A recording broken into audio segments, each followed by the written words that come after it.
Hi, Fred Jackson here. We are live at Luscious Depippo's house, the boxer, and he is generous enough to have us in his home today.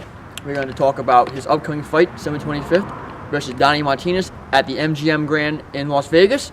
Now, if you don't mind, we're going to go inside and talk to Lou.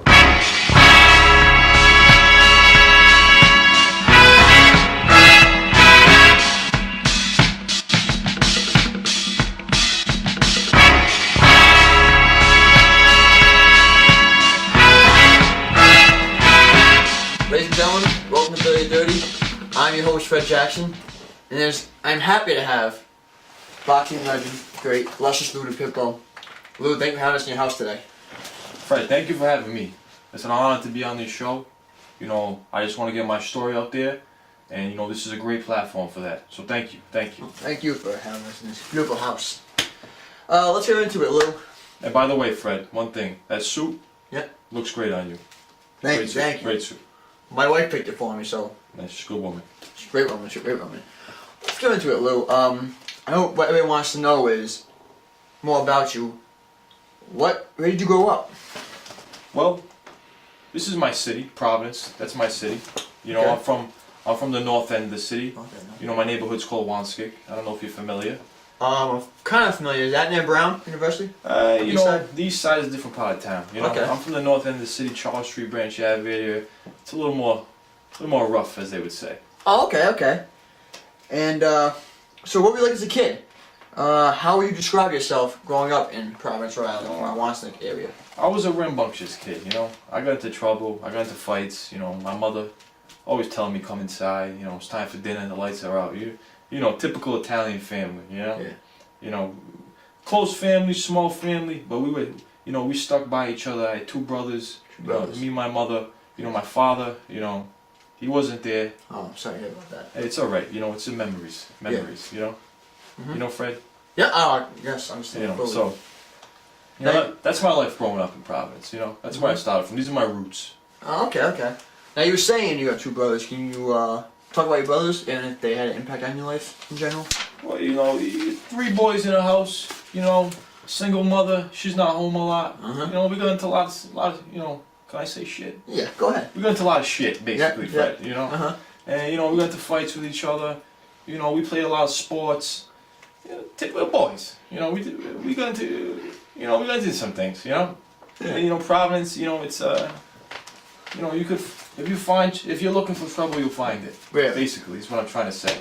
This must be the world famous trainer Mo out here enough. What's going on, Fred? You know, I heard a lot about you. I heard a lot about you, Mo. It's a nice suit, Fred. Come on, you look tremendous. For your age, you're great. Hey, man, you know, I've been doing this for a while. My man, you look good. Thank A couple questions for you, if you don't mind asking you. you. Sure, no problem. How did Lou get the nickname Luscious? You know, well, it's a pretty funny story. It's pretty funny that you asked that. So, when Lou started working at my gym, about 8 years old. Yep. You know, I was looking for somebody to, you know, help clean the gym, and I seen this kid walk in one day, and you know, he asked me. He saw my ad on the door. He said, I can help out. I can help clean the gym. I said, you know, kid, you're a little small. I need someone with experience, someone, you know, a little bigger. You know, I gave the kid a shot. And, you know, I was like, $5 an hour, you know. And you can clean the gym anytime you want. You can wash the boxes, anything you want. You know, this kid, you know, he used to come in rough and dirty. I didn't know if he came from a poor home. I kind of felt bad. Yeah. So, always a nice kid. You know, he got sidetracked sometime, always watching these boxes. I had to yell at him. But, you know, he's a young kid. You gotta learn. So, one day I'm closing down the gym, and the lights are off. I notice some music, you know, coming from the ring. I see the light on the ring. I walk out, and it's Lou in the ring. He's throwing hands with the gloves on. I'm like, this kid got some quick hands. Mm-hmm. And you know, I noticed that, and the next day I said, you know what, Lou, we'll get you in sparring. Don't tell your mother this. You know, I know his mother wasn't really into any kind of physical sports. He got into a lot of fights that she wanted to try to keep a good eye on him. So, got him to sparring. This kid was beating 13-year-olds. I never seen anything like it. This kid's punches were like lightning. Like lightning, Really? Fred. Like lightning. So, Amazing. you know, one time my friend Billy, I had my friend Billy, you know, he was an amateur boxer. Billy, did he He actually he fought a couple of greats. Did he? Yeah, he did. Who did he fight? He fought Evander Holyfield. He fought George Foreman. He fought Muhammad Ali at a young age. You know, he got his ass whipped pretty bad. But I mean, you're fighting against Ali. What are you gonna do? So he was in there. You know, Lou was sparring against this 15-year-old at the time, and Lou was only 12 years old. And he threw with his left hook at this kid, and he connected so good. My friend Billy was like, "This kid's hook is luscious." And ever since that day, Fred, we called him Luscious. Luscious. Luscious Lou. All the nickname. Also, second question for you, if you don't mind. What differs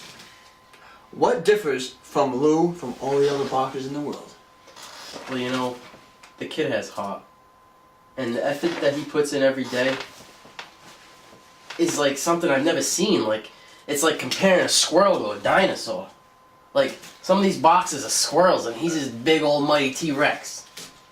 And it's like nothing I never seen. This kid puts in so much hard work and dedication from waking up at 5:30. I set his alarms. I make him breakfast. I put his oatmeal on the table every day. And he You know, if it wasn't for me, this kid'd be still wiping his own ass. Luscious Lou, this is the training facility you train at that Mo taught you. Talk a little bit about this and how this raised you to be a boxer.